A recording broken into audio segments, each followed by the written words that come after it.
Not an easy answer, but simple. If you and I have the courage to tell our elected officials that we want our national policy based on what we know in our hearts is morally right. So there's a second thing in that black box, an unrelenting stream of immigration. Call your member and tell them to stand with us to get what we need to get to stop the swamp. I want to be very clear. Our borders are not open. Is emptying their prisons and their rehabilitation centers. Who are roaming the country right now. Of that, 425,000 have already been convicted of crimes. 222,000 are pending crimes. Over 13,000 convicted of homicide.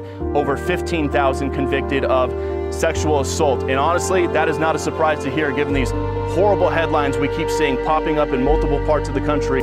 They don't even account for the nearly 2 million gotaways who have crossed our border under the Biden administration. Call, be respectful, be polite, and be very clear. We are going to overwhelm them with phone calls. I'll say this, the president has done more to secure the border and to deal with this issue of immigration than anybody else. Contact their congressman and say, we don't want you guys to go home for a week. We want you in Washington.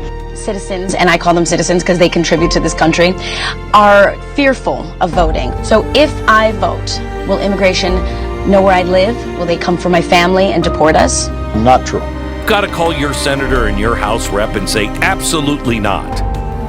There is a memo from Susan Rice that says we've got to figure out how we're going to get these illegal immigrants. It's going to be challenging to teach them how to make sure we get their votes in the ballot.